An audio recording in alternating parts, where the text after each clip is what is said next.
안녕하세요, 여러분. 어떤 말로 시작을 해야 할지 몰라서 일단 인사부터 드리고 시작하겠습니다. 제가 겪은 시집살이는 여러분께서 어떻게 생각하실지 모르겠지만 정말 지옥 같았고 2번 다시는 겪고 싶지 않은 일들이었답니다. 나름 시원한 복수를 하기도 했고 어딘가에 자랑을 하고 싶었지만 마땅히 제 이야기를 순수하게 즐기며 들어줄 사람들이 없어서 이곳에 이렇게 썰을 풀게 되었습니다. 오늘만큼은 제 이야기를 들어주시는 여러분들이 저의 절친이라는 생각을 해보면서 사연을 적고 소개를 해드리도록 하겠습니다. 처음에는 착한 며느리가 되고 싶어서 자중했지만 시간이 지날수록 점점 도가 지나치는 시댁을 보면서 변해버린 제 모습까지 여러분들께서 응원해주시면 고맙겠습니다.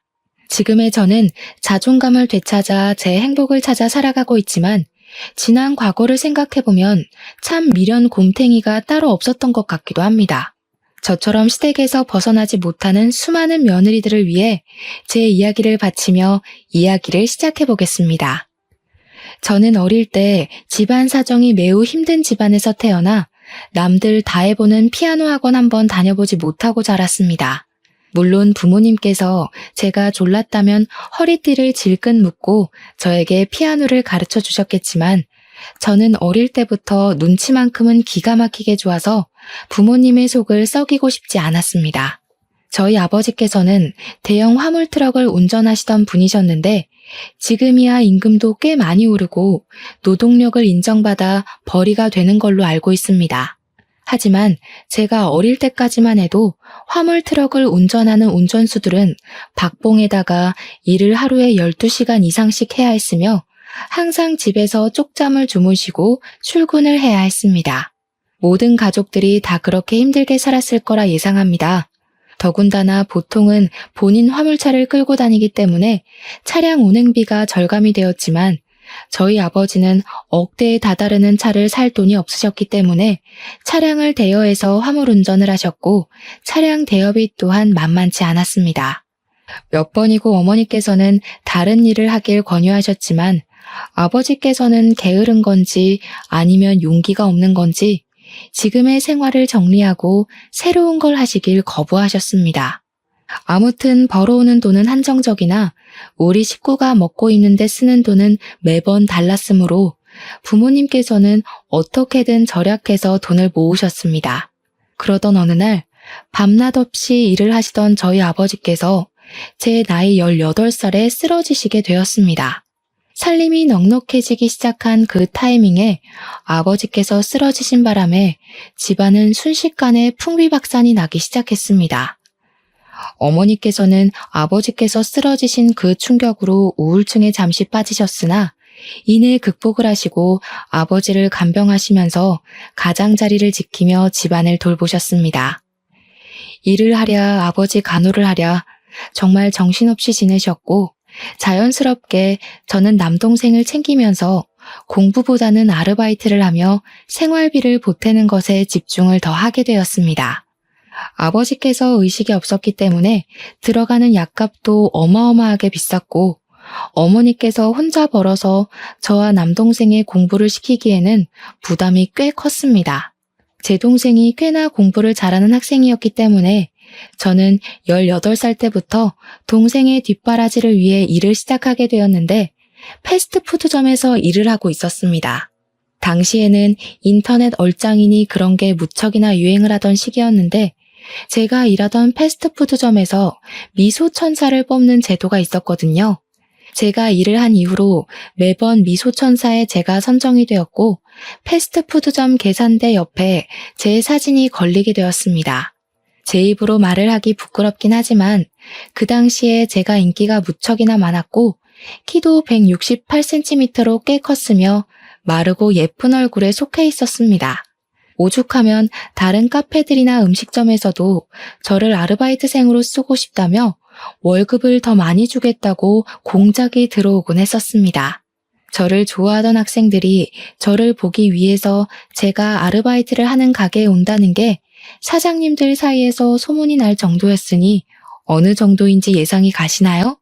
제 입으로 말하기가 민망해서 그렇지 아직도 고등학교 때 친구들을 만나면 제 외모 이야기를 할 정도랍니다. 그런데 학생이 패스트푸드점에서 일을 해봐야 벌면 얼마나 벌겠습니까? 그러던 도중에 저에게 아주 솔깃한 제안이 하나 들어왔습니다. 바로 인터넷 쇼핑몰에서 들어온 제의였는데 쇼핑몰 모델 일을 하면 한 달에 월급을 200만 원씩 챙겨주겠다는 제안이었습니다. 패스트푸드점에서 일주일 내내 쉬는 날 없이 학교 끝나고 마감까지 일을 해도 한 달에 70만 원을 벌까 말까 하는데 월에 200만 원이면 정말 큰 돈 아니겠습니까? 솔직히 조금 이상한 곳은 아닐까 의심이 가기도 하고 걱정이 되었는데 진짜 유명한 쇼핑몰이었고 사장님께서 직접 저를 찾아와서 명함을 주셨습니다. 그 사장님 또한 인터넷에 검색을 하면 심심찮게 등장하시는 유명한 분이셨기 때문에 저도 안심을 하고 쇼핑몰 모델 일을 시작했습니다. 만만하게 생각했는데 쇼핑몰 모델 일은 예상보다 훨씬 더 힘든 일이었습니다. 쉬지 않고 포즈를 바꾸는 것은 물론이고 화장이랑 머리도 매번 손을 봐야 했거든요. 옷도 한두 벌만 입는 것이 아니라 한 번 촬영에 나가면 여러 벌을 갈아입고 사진을 찍어야 해서 정말 조금의 오버를 보태서 50벌씩은 넘게 입어보는 것 같았습니다. 몇 시간씩 조명을 맞으면서 높은 구두를 신고 포즈를 신경 써서 표정까지 완벽하게 사진을 찍는다는 건 쉬운 일이 아니었습니다. 야외에서 촬영이 이루어지기라도 하면 정신없이 움직여야 하고 옷을 갈아입을 공간이 없어서 불편하고 고생이 엄청났습니다. 연예인들은 어떻게 이런 일을 매일같이 수십 번씩 하는지 대단하다는 생각이 들 정도였습니다. 저는 18살 때부터 일을 시작해서 그런 건지 생각보다 주위 사람들의 도움도 많이 받게 되었고 다른 모델 언니들도 저를 귀여워해 주셨습니다. 덕분에 빠르게 쇼핑몰 일에 적응을 할 수 있었고 제 나이 23살이 되었을 때엔 젖살도 빠지고 미모에도 물이 올라서 쇼핑몰계에서는 꽤 유명한 모델이 되었습니다. 정말 제가 그때의 사진을 돌려보면 어떻게 이리 이쁠 수 있을까 싶을 정도로 제 외모가 완벽하게 피어올랐던 시기였습니다. 그때 당시에 저를 추종하던 팬들도 생겼는데 쇼핑몰 사무실로 저에게 선물을 보내주는 사람들도 있었고요. 저를 찾아와 주시는 분들도 있었습니다. 길에 가다가 마주치면 커피라도 한 잔 사주시려고 하시고 팬이라고 편지도 주시고 정말 연예인 못지않은 인기를 누렸습니다. 대학을 가지 않고 바로 일에 뛰어들기를 잘했다고 생각할 정도로 저는 과분한 사랑을 받았고 제 팬들이 늘어날수록 저의 월급도 늘어나게 되었습니다. 저로 인해서 판매되는 옷들의 양이 늘어나니까 사장님께서 신이 난다고 상여금식으로 인센티브를 더 얹어주셨거든요. 저는 그 뒤로도 쭉 쇼핑몰 모델로서 일을 하면서 돈을 벌었고 어머니께서 일을 하지 않아도 아버지의 간병에만 집중해도 돈이 부족하지 않을 만큼 벌어왔습니다. 동생의 대학 등록금도 무리 없이 지불할 수 있었고 물론 저 개인적인 사치를 할 수는 없었지만 쇼핑몰 물건을 아주 저렴하게 구매가 가능했기 때문에 아쉽진 않았습니다. 그렇게 몇 년을 더 고생한 결과 26살까지도 열심히 쇼핑몰 모델로서의 유명세를 유지하고 있었는데 중간중간에 얼굴에 주사도 맞고 하면서 미모를 유지하고 있었습니다. 그 당시에 잡지 같은 데에 촬영 제의가 들어오기도 해서 미용실에 가면 있는 여성 잡지들 한편에 제 사진이 실리기도 하는 영광을 맛보았죠. 연예인을 하자고 소속사에서 콘택트가 오기도 했었는데 촬영을 몇 년간 해보니 연예인은 도무지 업으로 삼진 못하겠더라고요. 제가 26살이 된 그때 사장님께서 저에게 한 남자를 소개해 주었는데 그게 바로 제 남편이었습니다. 남편은 저를 예전부터 사진으로만 보다가 실제로 보니까 연예인을 보는 기분이라면서 저를 만나는 게 소원이었다고 띄워주곤 했습니다. 사장님 지인이라 처음에는 어색하게 대하긴 했지만 계속해서 보다 보니 주접을 떠는 모습까지도 부담스럽지 않게 위트 있고 재미가 있더라고요. 원래 같이 있을 때 재미있는 남자가 자꾸 보고 싶은 남자고 궁금해지는 남자 아니겠습니까? 저는 자연스럽게 남편에게 스며들게 되었습니다. 남편은 내노라 하는 4년제 대학을 졸업을 하고 전공을 살려서 대기업에서 일을 하고 있다고 소개를 받았습니다. 저는 보통 그런 사람들은 공부만 진창한 느낌이라 뭐랄까 정말 재미도 없고 분위기 어색하게 만드는 재주가 있을 거라고 예상을 했거든요. 하지만 제 남편은 저를 편안하게 만들어주고 무엇보다 분위기를 띄우는데 상당한 재주가 있었던 사람이라 모든 사람들과 잘 어울리는 외향적인 성격을 가지고 있었습니다. 처음에 사장님께서 공돌이라고 했기 때문에 아예 관심조차 가지지 않으려고 했었는데 반전인 매력이 있었던 것이죠. 외향적인 성격으로 저에게 계속해서 들이대는 남편을 저는 결국 받아주게 되었고 저희는 연애라는 것을 하기 시작했습니다. 그동안은 제가 사는 게 바빠서 연애를 할 생각도 하지 못했었는데 어느 정도 삶의 여유가 생기기 시작하니까 저도 사랑이라는 것을 해보고 싶다는 생각을 가지게 되었습니다. 처음 데이트는 어색함 수성이었지만 두 번째, 세 번째 만남이 지속될수록 우리 남편이 정말 진국인 사람이구나, 너무 사랑스럽다 하는 생각을 하게 되었습니다. 그렇게 2년이라는 시간 동안 연애를 했고 제 나이 28살이 되던 해에 남편에게 프로포즈를 받게 되었습니다. 그 당시에 저는 이미 나이가 꽤 있었기에 쇼핑몰 모델로서 일을 하기엔 어려움이 있어서 후배들을 양성하는 취지로 일을 하고 있었습니다. 촬영장을 따라다니면서 포즈에 대한 조언도 해주고요. 전체적인 스타일을 잡아주는 일도 겸하고 있었습니다. 아주 가끔 가다가 저에게 어울리는 옷이 있을 때만 촬영에 나가고 있었기 때문에 제 인생의 전환점이 필요한 시기라고 느끼고 있었습니다. 저희 어머니께서도 일만 하면 열심히 살았다면서 제가 돈을 벌어서 동생 대학을 졸업시키고 뒷바라지를 쭉 해오고 있었기 때문에 앞으로는 제가 하고 싶은 걸 하면서 살라고 하셨습니다.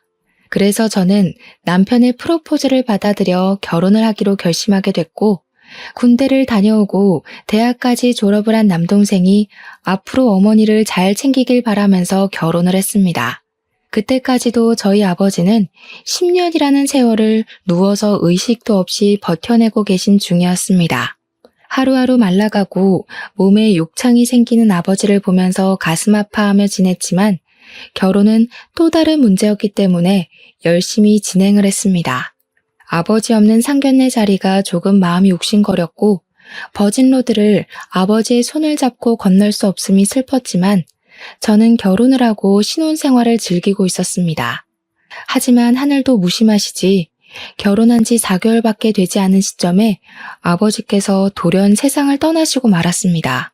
어머니께서는 아버지께서 제가 결혼을 할 때까지 버틴 것 같다고 너무 슬퍼하지 말라 하셨지만 그게 어찌 마음대로 되겠습니까? 평생을 고생만 하다 돌아가신 우리 아버지가 안쓰러워 어쩔 줄 모르고 내내 울었습니다. 우리 남편은 인사 한번 제대로 드리지 못한 아버지의 장례식을 내내 지켜주고 정말 많이 저를 위로해 주었습니다.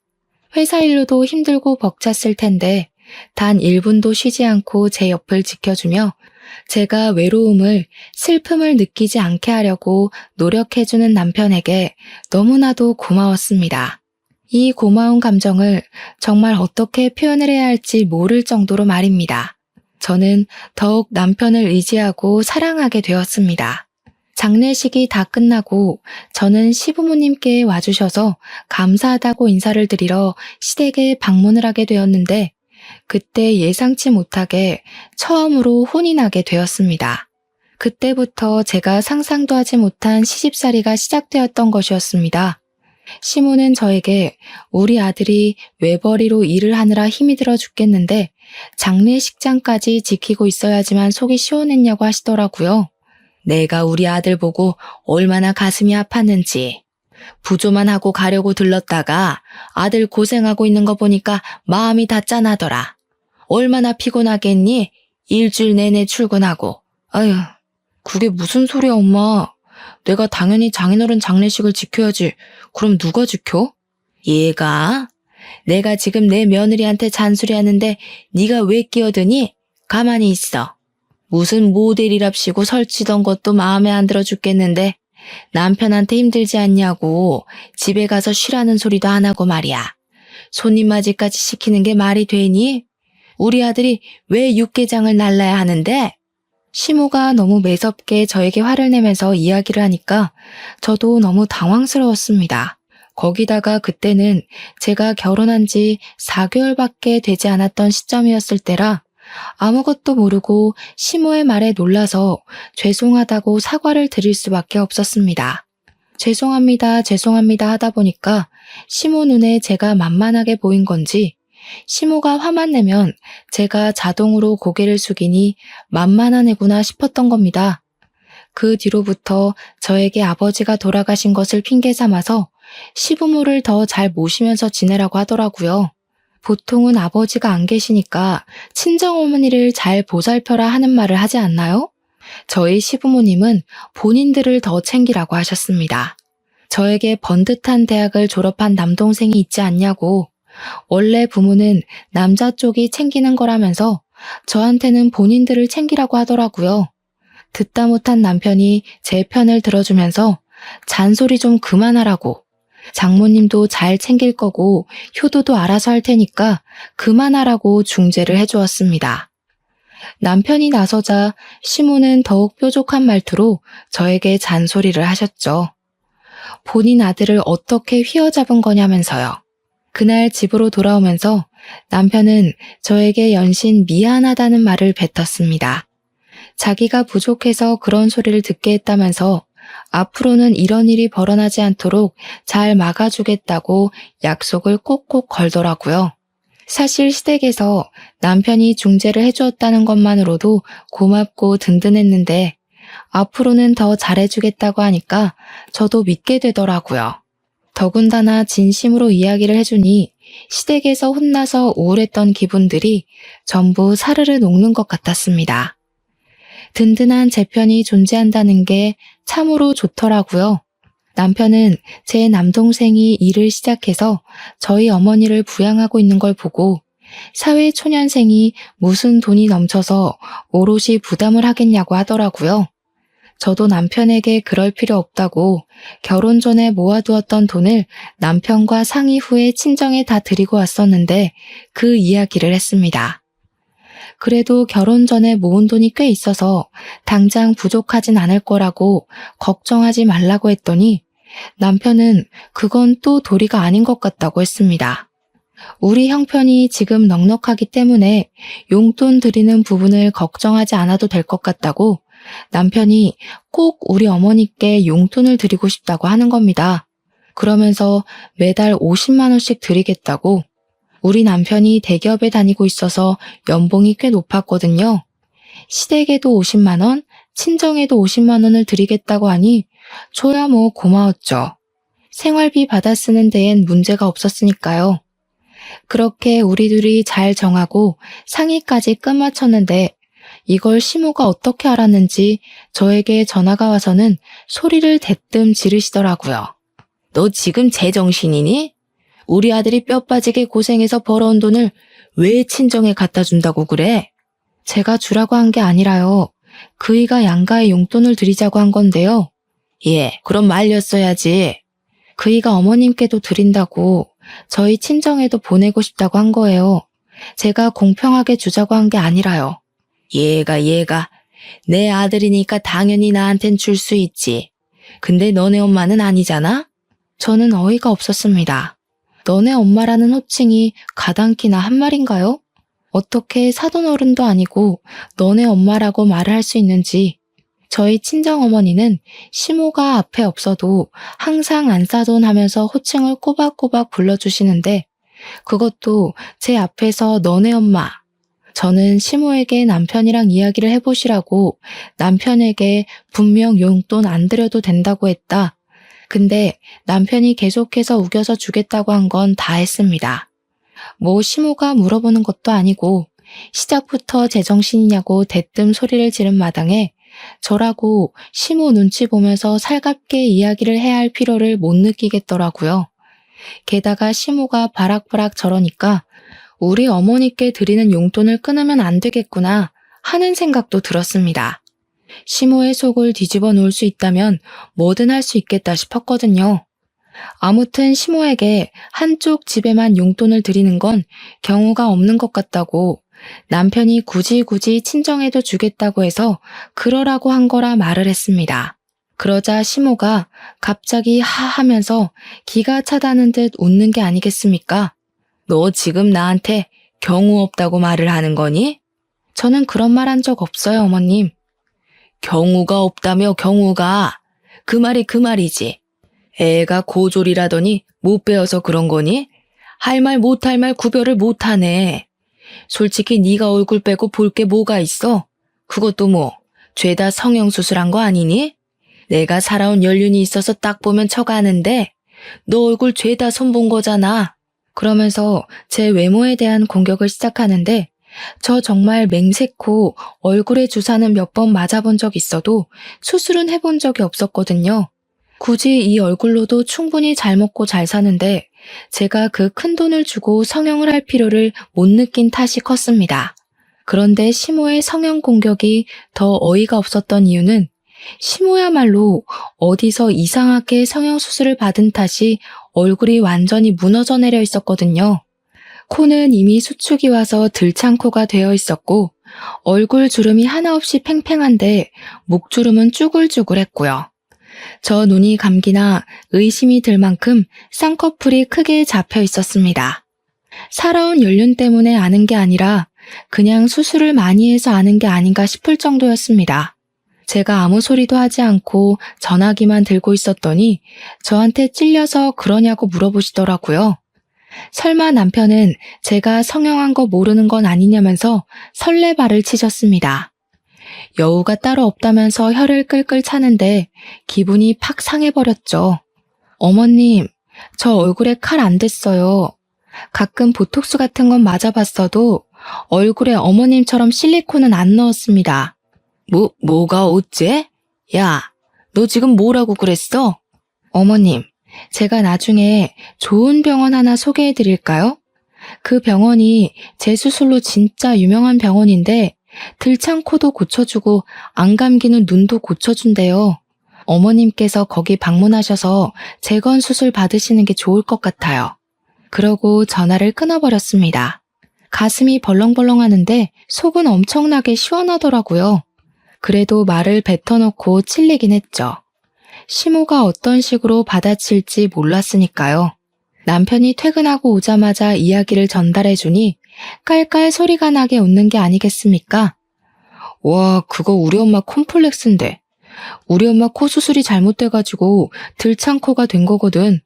무슨 실리콘이 어떻게 됐다나 뭐라나.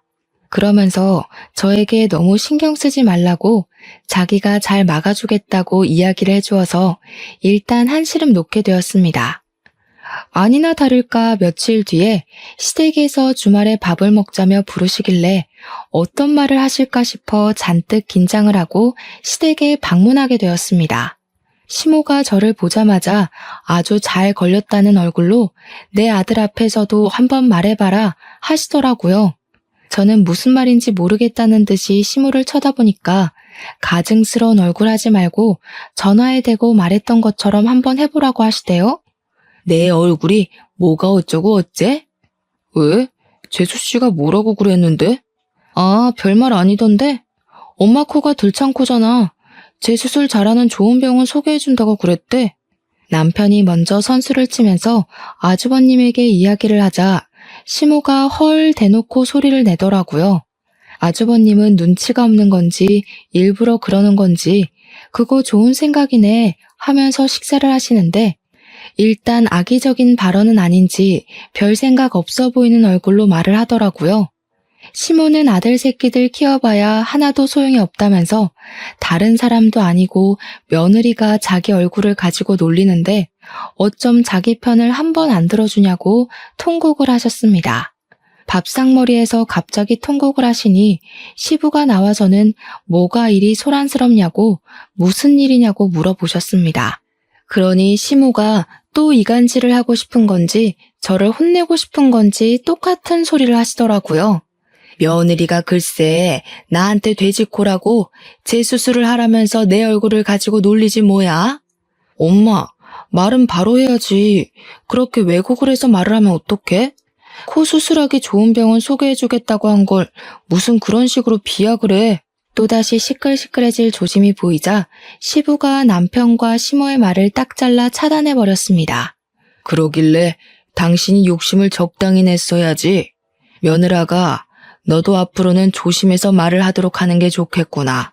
저는 알겠다고 공손하게 대답을 했고 시모는 이 집에 자기 편 들어주는 사람이 하나 없다면서 나가 죽어야지라는 마음에도 없는 소리를 하시더라고요. 시모가 계속해서 구시렁거리는데 남편이랑 아주버님은 무슨 다른 세상에 계신 것처럼 무시를 하시더라니까요. 그런데 오히려 그런 태도가 시모를 더욱 건드리는 스위치를 누르는 행동이었던 것입니다. 저를 계속 째려보면서 꼬투리를 잡을 생각만 하고 있는 시모에게 아주버님이 갑자기 그러시더라고요. 자기가 할 말이 있어서 가족들 다 불러 모은 건데 분위기가 이상하다고 하시면서 결혼하려고 한다는 게 아니겠습니까? 아무렇지 않게 폭탄을 던지셨습니다. 시부모님이 놀래서 아주버님께 결혼이라고 했냐고 비혼주의자니 뭐니 하면서 가슴 선득하게 만들더니 진짜 결혼할 거냐고 어떤 아가씨냐고 캐물으셨습니다.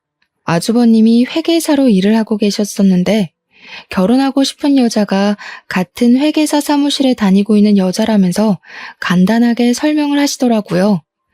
시모의 얼굴이 눈에 띄게 밝아지더니 입이 찢어질 것처럼 쫙 늘어나는 겁니다. 아이고, 우리 첫째 아들이 비혼이니 뭐니 결혼 안 하겠다고 해서 내가 얼마나 걱정을 했는데 너무 잘 됐다. 너무 잘 됐어. 거기다가 큰 며느리까지 회계사라고? 대학은 어디 나왔다니? 누구처럼 고졸이 아니라 어찌나 다행인지 모르겠다 정말. 사람이 참 치사하게 이런 걸로 나누면 안 되는 건 알지만 학벌을 무시할 수가 없더라. 기본 교양 차이가 워낙 나니까. 그 말을 하면서 저를 확 째려보시는데 도대체 제가 뭘 그리 잘못했다고 저러시는지 이해가 되지 않았습니다. 오죽하면 저희 남편이 화가 나서 학벌이 뭐가 중요하냐고 여기가 회사도 아니고 그런 거 따지지 말라고 했습니다. 그러니 시모가 학벌이 중요하지 안 중요하냐고 구시렁거리더라고요. 학벌이 왜 회사에서만 중요하니? 솔직히 너 서울대 나온 사람이랑 고졸인 사람이랑 같은 급이라고 생각하니? 월급부터가 차이 나기 시작해서 사람들의 인식 또한 차이가 나는 거란다. 누구는 좋은 대학 나와서 회계사라고 하는데 누구는 에휴 집에서 살림이나 제대로 하는지 몰라. 나도 말이야 이런 식으로 치사하게 차별하고 싶지 않거든. 근데 둘째 며느리랑 나랑 안 맞는 거 보면 딱 그 이유밖에 없는 거지. 학벌. 학벌에서부터 수준 차이가 난다 이 말이야. 나중에 남편에게 들은 이야기인데 시모가 뒤늦게 대학을 나와서 엄청나게 대학 부심이 있다고 하더라고요. 저도 그 말에 지금이라도 공부해서 대학을 갈까 싶은 마음이 들기도 했지만 저는 원래 공부에 그다지 소질이 없었기 때문에 해봐야 안 될 것 같아서 포기를 했습니다. 그렇게 몇 주의 시간이 더 지나고 시모가 신이 나서 주말에 시댁에 오라고 이야기를 하는데 평소에 시모가 저를 그렇게 신나서 부르는 일이 없어서 왜 그런가 했습니다. 무슨 일 있으시냐고 기분이 좋아 보이신다고 넌지시 한마디 건넸더니 제 형님 될 사람이 올 거라고 하더라고요. 아주버님이 진짜로 결혼하시는구나 싶었습니다. 저한테 일찍 와서 장도 보고 음식도 좀 하자고 하시길래 알겠다고 했습니다. 이런 거라도 제깍제깍 해야 점수를 딸 수 있으니까요. 주말에 일찍 가서 시모 따라서 장을 보는데 남편이 심심하다고 장 보는 길을 따라 나섰습니다. 그러니 시모가 불편한 기색을 팍팍 내보이면서 이런 자리까지 남편을 꼭 불러서 대동해야겠냐고 내가 너 잡아먹니? 하면서 핀잔을 주시더라고요.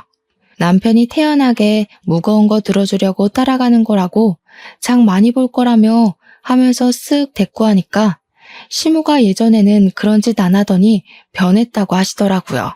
그러면서 속상하다 속상해 하시는데 제가 양파, 고구마, 재료들을 고를 때마다 이건 못생겼다, 이건 여기에 상처가 났다 하면서 트집을 잡으셨습니다.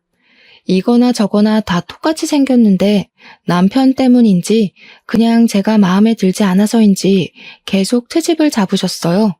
시댁에 와서 음식을 할 때에도 칼질을 똑바로 못한다고 어슷썰기를 해라, 채를 썰어라 계속 혼내기만 하셨고요. 형님이 되실 분이 시간 맞춰서 도착을 하시고 다 같이 이야기를 나누면서 식사를 하기 시작했습니다. 형님이 되실 분은 저를 아주 살뜰하게 챙겨주셨었는데 아무래도 동서지간이니 잘 지내면 좋겠다고 생각을 하셨었나 봐요. 그 모습을 보면서 시모는 역시 대학을 잘 나와서 그런 건지 애가 싹싹하다고 칭찬을 하시더라고요. 좋은 대학 나와서 회계사로 일을 하고 있다고 하더니 남을 배려할 줄도 알고 이게 바로 노블레스 오블리주인 거지. 둘째 너는 이런 말 뜻은 아니? 제가 아무리 대학을 나오지 않았다고 해서 상식도 모르는 바보 멍청이는 아닌데 저를 막 무시하더라고요. 그래서 어머님께 그냥 제가 고졸이지만 바보는 아니라고 대놓고 말을 했습니다. 시모가 그 말에 갑자기 대학 안 나온 게 뭐가 자랑이라고 그렇게 큰 소리로 말하냐면서 부끄러운 것도 모른다고 하시더라고요. 순식간에 분위기가 쎄하게 바뀌고 형님이 그 순간 제 편을 들더라고요. 그건 어줍잖은 대학을 나온 애들이나 그렇지. 명문대 나온 애들은 안 그래. 순간 그 둘의 대화를 듣는데 속이 역하면서 체한 기분이 들었다고나 할까요? 토끼가 확 올라와서 화장실에 뛰어들어가 구역질을 시작했습니다. 그랬더니 시모가 뒤에서 적어보라면서 기본 교양이 없으니 이런 자리에서 구역질을 한다고 혀를 끌끌 차는 겁니다. 그런데 형님이 저를 빤히 보더니 혹시 임신한 거 아니냐고 물어보더라고요. 순간 시댁의 분위기가 180도 변했습니다. 곰곰이 생각을 해보니까 생리를 안 한 지 좀 됐더라고요. 제가 놀래서 벙찌고 있으니 시부가 얼른 간이검사 그거 해보라고 닥달을 하셨습니다. 남편이 문연 약국을 찾아서 임신 테스트기를 사왔고 저는 온 가족이 지켜보고 있는 데서 테스트기를 꺼냈는데 두 줄이 딱 떠 있는 겁니다. 너무나도 선명한 두 줄에 온 가족이 깜짝 놀랐습니다. 남편은 저를 얼싸안고 시부도 당장 병원부터 가보라고 난리에 형님과 아주버님도 축하한다고 해주셨습니다. 결혼한 부부 사이에 당연한 일을 가지고 너네 결혼한 지도 벌써 얼마나 지났냐? 유난 떨지 마라. 어머님 기쁘지 않으세요? 그냥 축하해 주세요. 다들 시모만 멀뚱히 보고 있으니 어쩔 수 없다는 식으로 시모가 저에게 임신한 거 축하한다고 하시더라고요. 다음 날 바로 병원에 찾아가니까 임신이 맞다면서 거기다가 쌍둥이를 임신했다고 심장 소리를 들려주시는 게 아니겠습니까? 남편이 같이 병원에 찾아갔는데 심장 소리 듣고 막 울더라고요. 결혼한 지 1년 만에 생긴 아이였으니 너무 신이 났고 양가에서는 어쨌든 임신을 축하해 주셨기에 태교에만 집중하기로 마음을 먹었습니다. 임신 기간 내내 남편의 극진한 대접을 받으면서 바람 불면 날아갈까, 비 오면 젖을까, 금이야 오기야 남편의 품에 감싸 안겨 지냈습니다. 그 사이에 아주버님은 형님과 결혼을 하셨고 시모는 저에게 잔소리를 하고 싶어 하셨지만 시부가 임신한 며느리 건드리지 말라고 눈치를 주셔서 꾹꾹 참으시더라고요. 물론 가끔 한마디씩 던지긴 하셨죠.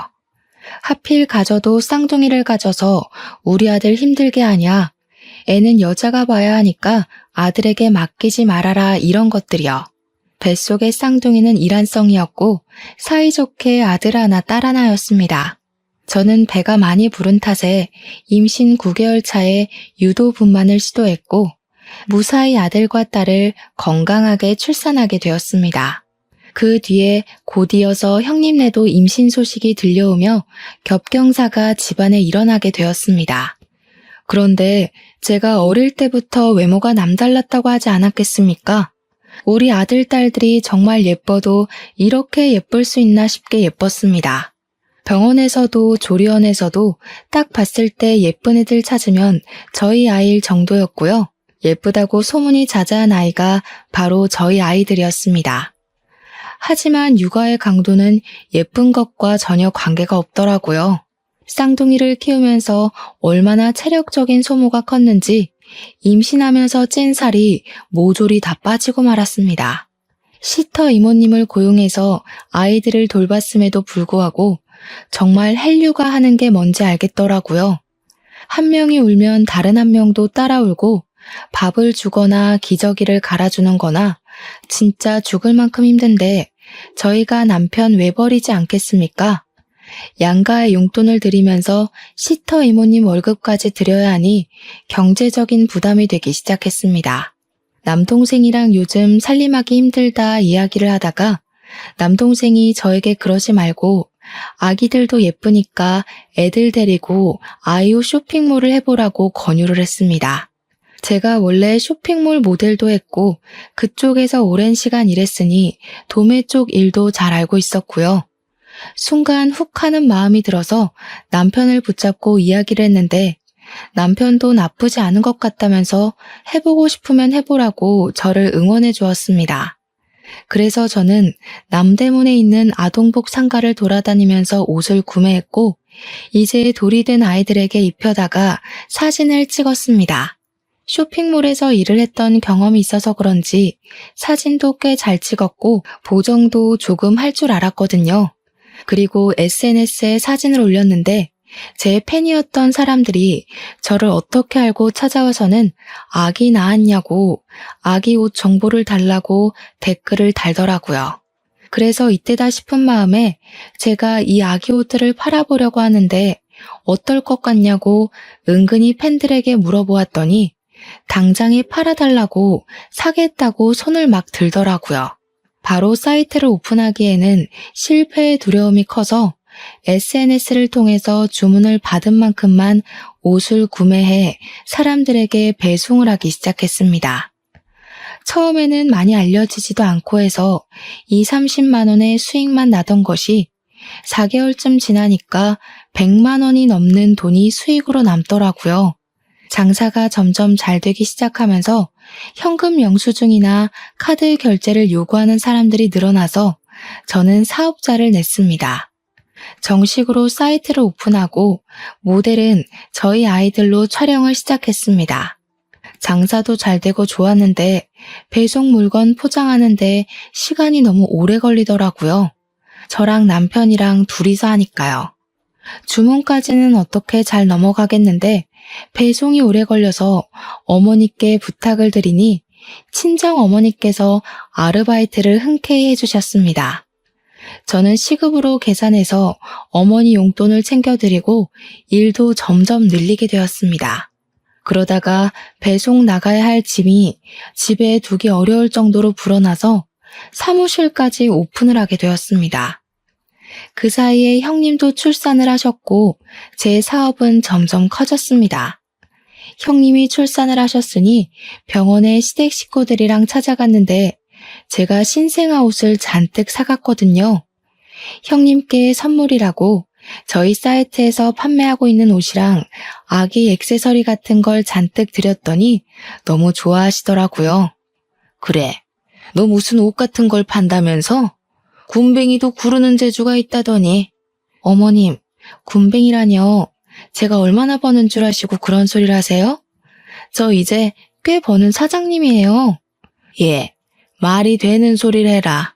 고졸이 사업체 운영해봐야 뭘 안다고 그리 잘하겠니? 어디 가서 사기 안 당하게 조심이나 해라. 내가 너한테 바랄 건 그것뿐이다. 제가 물론 사이트를 오픈했지만 SNS 홍보도 하고 협찬이나 광고 같은 것도 잘 들어오거든요. 한 달 전에 광고나 협찬까지 붙으면 진짜 1,000만 원은 우습게 버는 수준이란 말입니다. 동서, 쇼핑몰 진짜로 잘 되던데. 새 상품 올라오는 날에는 대기해서 구매해야 되던데. 나도 사려다가 실패했어. 옷 사고 싶은 거 있으면 품절되고 그러더라. 워낙 시조카들이 예쁘니까 더 잘 되는 것 같아. 엄마 닮아서 얼마나 예뻐. 엄마를 닮긴 뭘 닮아? 완전히 우리 아들 닮았지. 고슴도치도 아니고 무슨.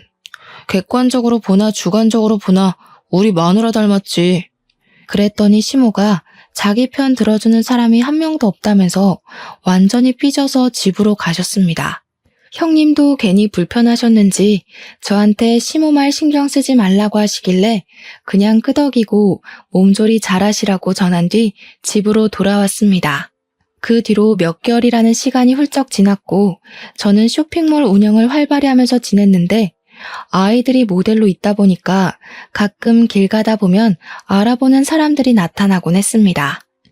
시댁 식구들이랑 전부 해서 큰 쇼핑몰에 가서 구경도 하고 밥도 먹고 하고 있는데 어떤 아기 엄마가 저에게 다가오더라고요. 땡땡 쇼핑몰 아기들 맞죠? 어머 사장님, 저 예전에 사장님이 쇼핑몰 모델 하실 때부터 팬이었어요. 사진 한 장 찍으면 안 될까요? 제가 당연히 좋다고 사진도 찍고 막 이야기도 나누고 했는데 그 아기 엄마 이후로도 2명 정도가 저에게 말을 걸었습니다.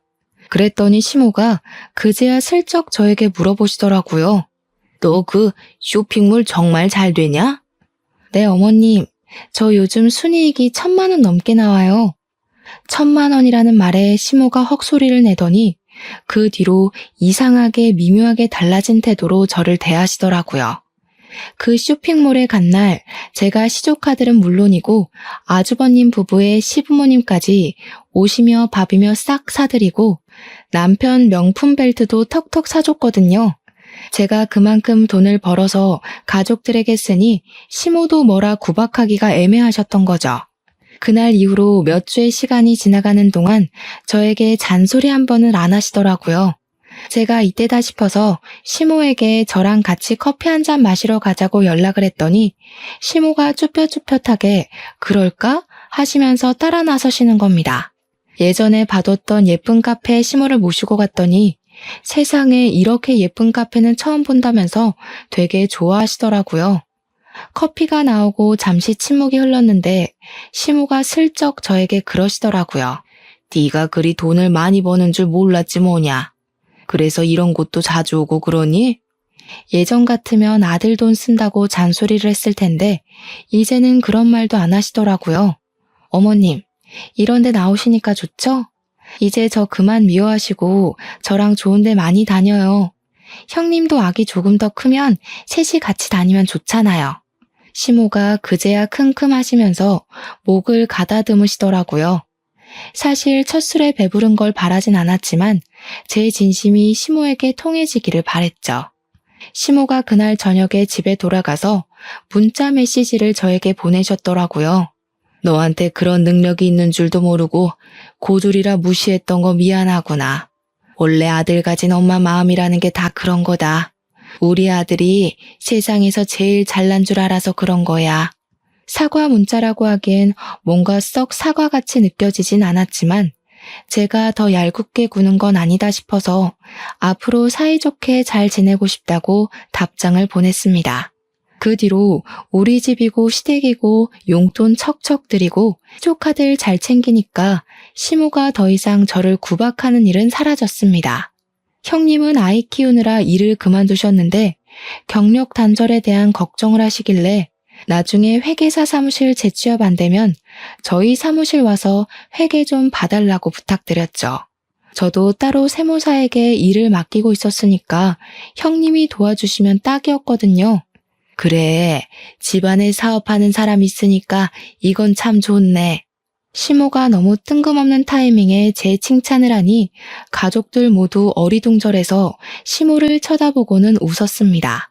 시모도 겸연쩍어 하시면서 깔깔 웃으셨고요. 지금은 저희 아이들이 6살이 되어서 유치원에 다니고 있는 중입니다. 아직도 저는 쇼핑몰을 운영하고 있고 고정적인 매출로 안정적으로 운영 중입니다. 형님은 저희 쇼핑몰 세무일을 봐주시고 계시고 가끔은 시모가 제 배송 일을 도와주시기도 한답니다. 사이좋게 온 가족이 잘 지내고 있는 중이라 참으로 기쁩니다. 여러분들 가정에도 평화와 행복이 가득하길 바랍니다. 제 사연 들어주셔서 감사합니다.